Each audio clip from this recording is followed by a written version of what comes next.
on, but I'm going to read this morning from Nehemiah. One of the verses that we read last week, I want to remind us where we were last week. So Nehemiah, you remember the resettling of Jerusalem has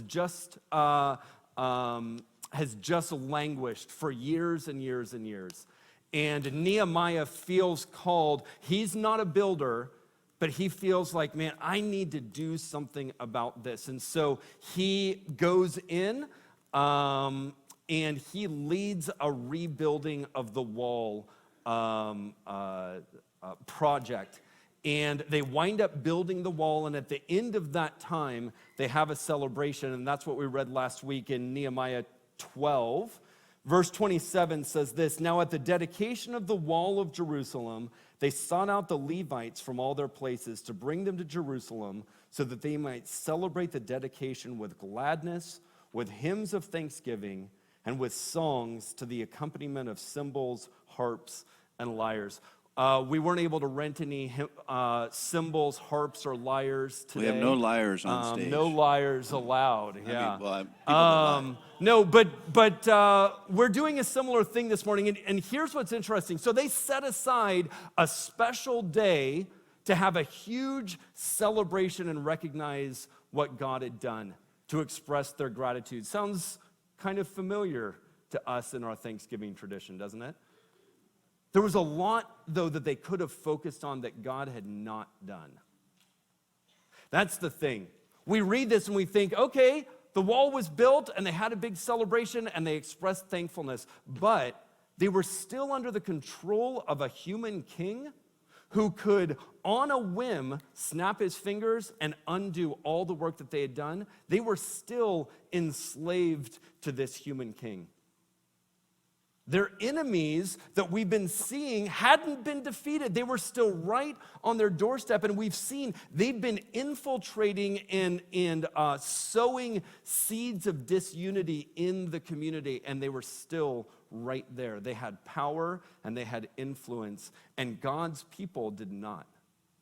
And their city itself, yes, it had a wall, but it was a shell of what it had been. In fact, we saw last week, they had to cast lots to choose people who had to go in and live in it because not everybody even wanted to live in it because of the condition it was in.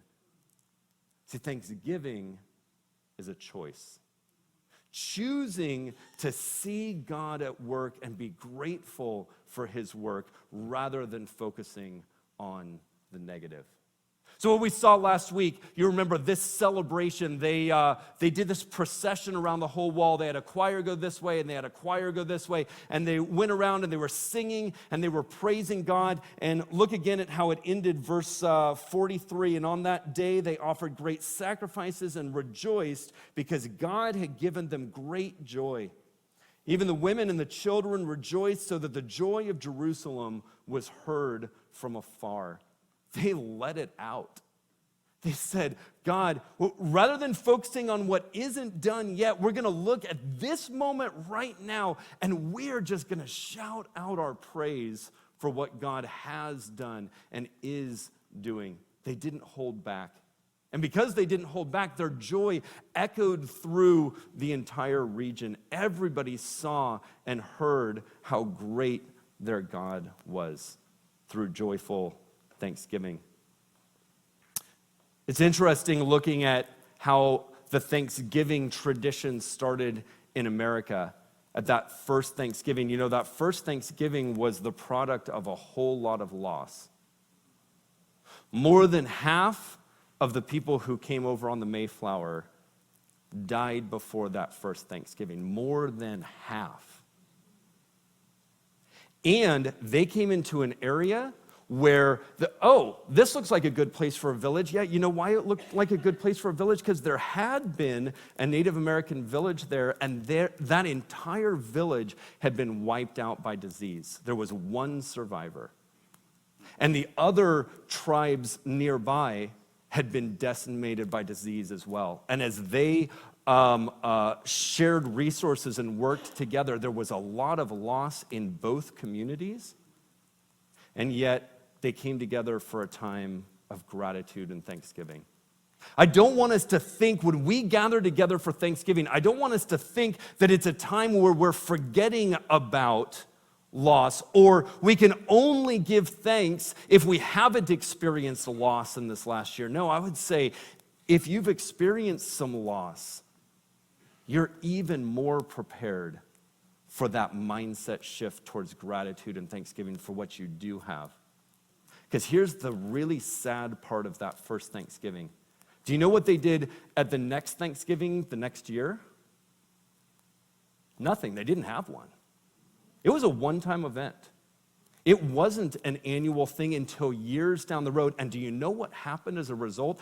Others came into that community who hadn't gone through that, who hadn't experienced it, and they didn't have the same relationship with the native people who had helped. And what wound up happening was a horribly tragic thing of eventual displacement and genocide.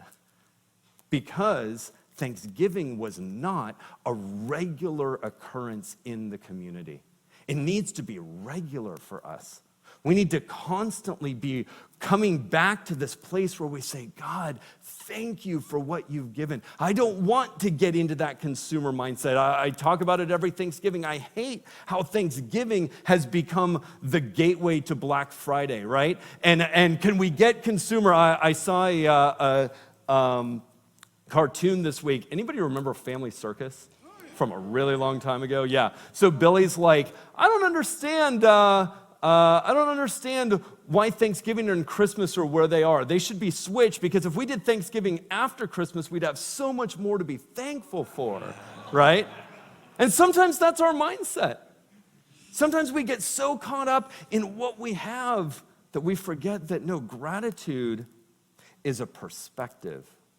Am I seeing God at work and actively recognizing that he's at work? That's what they did here in Nehemiah.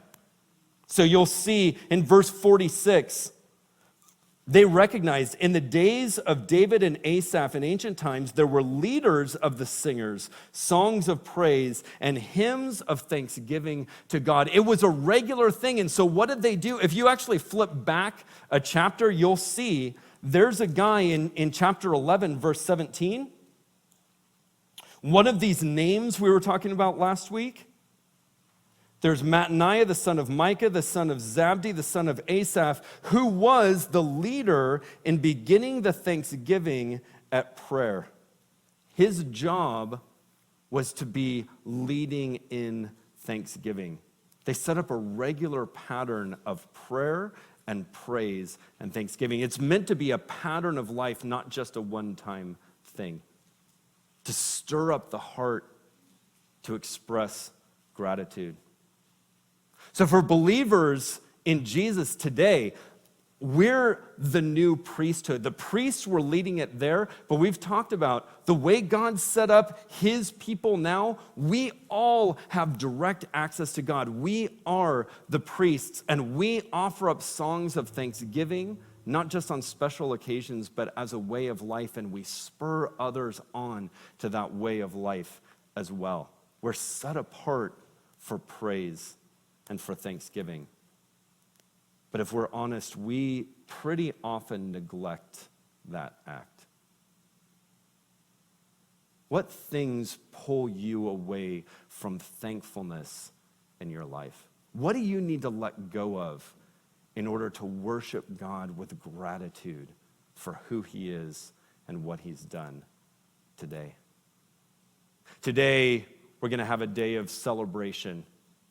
And I just want to say up front, you are free to express that gratitude to God in several different ways. And we're going to be leading through that. By the end of this, I would love for our city to be hearing our praises echoing through it like it happened back here. We're going to plaster it on the walls here today.